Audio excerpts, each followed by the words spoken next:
This week, it's most satisfying boss battles. Number 10. Moldorm may be one of the most annoying bosses ever in Zelda history, but he's really special, and that's why I put him on this list. Moldorm is interesting. I mean, we've all had our issues with him, falling off the course dozens of times, and freaking climbing up the staircase over and over again. Oh my god. Anyway, he's on this list because after all that frustration, when you beat him, you are so satisfied. Victory lap! Number 9. Dig Dogger is an interesting boss. Pretty poor design, to be honest, but interesting nonetheless. Now, for anyone who played this game without a walkthrough, kudos to you. It's very satisfying to figure out this guy's weakness. I mean, you try everything on him, and nothing seems to work. And then suddenly you're like, whoa, let's play a flute, because I'm bored and I want to hear music. Oh look, it's his weakness. Yay! Number 8. Eox from Phantom Hourglass is often an overlooked boss, but I really like him. I mean, what's more awesome than hurling yourself through the air on catapults and then smashing a hammer into a giant rock statue? I mean, come on, you're just like, let's go in and fight this guy, yeah! Oh my god, nope. Number 7. Evil Eagle from Link's Awakening is kind of similar to Moldorm. He knocks you off the stage, but fortunately for you, the battle doesn't restart every time. But he's just so satisfying. His attacks are cool, you get to use a mega charged sword beam on him. It's just really fun. And once you beat him, you're so relieved. I mean, he's the second to last boss. Just listen to this 2-bit explosion. Satisfying!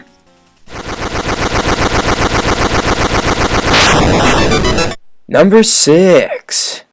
Minish Cap was a game full of lots of fun adventures and interesting mechanics, but one of the best ones that I think we all remember is the fact that you can duplicate yourself, and use this as a strategy in battle and in solving puzzles.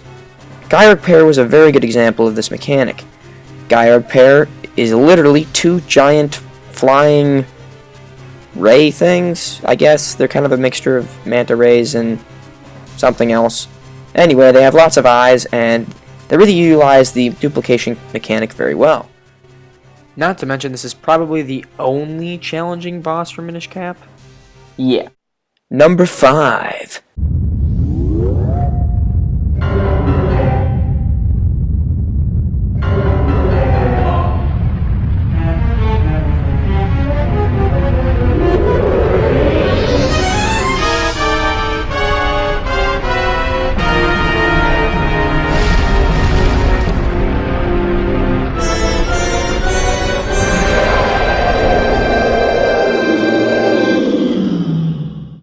Stalor from Twilight Princess is on pretty much every best top 10 bosses list out there, but I put him on the most satisfying bosses list because the item you use against him is just so cool, and it's so unfortunate that you only get to use it in one dungeon, and I hate it so much. Oh my god, it's like barely used outside of it.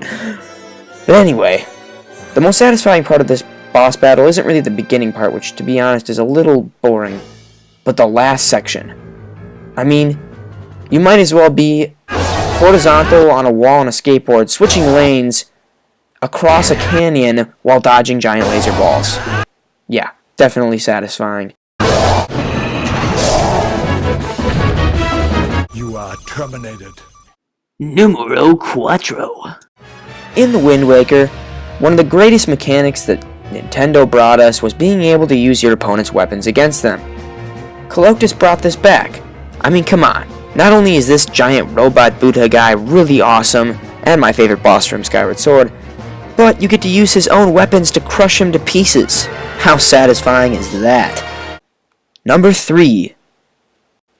I thought about number 3 for a while, and I decided it'd be a tie between Ganon from Ocarina of Time and Ganondorf from Wind Waker. One reason, and one reason only. You get to stab the Master Sword straight through their forehead. Enough said.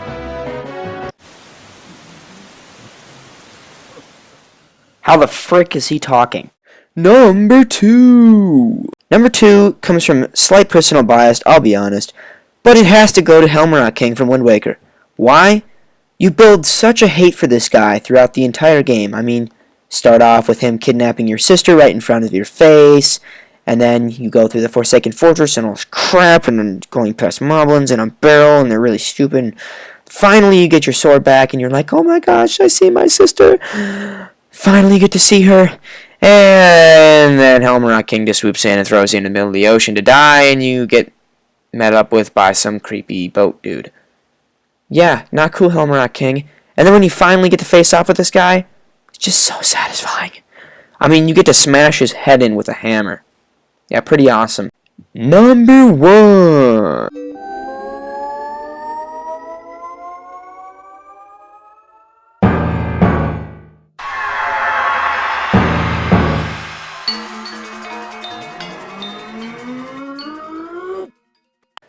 This is the same sort of logic I used for Helmrock King as number 2. Sant is really one of those cool characters in the game with a really creepy, crazy logic and psychology. But you just build such a hate for this guy over the game. I mean, you hate him because he turned you into a wolf, although to be honest, being a wolf is kind of cool. You hate him because of what he did to Midna. You hate him because he's just annoying. You hate him because he picked on Zelda, who's super hot, and she just deserves all the more sympathy for it. You hate him for multiple reasons, and finally, you get to engage in this huge epic battle with this guy in the very end. And, well, not the very end, but it's just so cool. Not to mention, you pretty much get to recap the entire game. You get to fight him in almost every single different place that you fought previous dungeon bosses in, and God, it's just so cool. So anyway, that's my top 10 list for most satisfying bosses. I hope you liked it. If you did, please comment. If you didn't, please comment. Just be respectful. I want to hear your opinion, and please just remember that this is my opinion only, so don't take this as fact and don't treat it that way. But yeah, I want to hear, what did you think of this list, and what did you think of all the bosses I put on here? Remember to like and subscribe. We'll see you later. This is your Linkliness, Linkliness.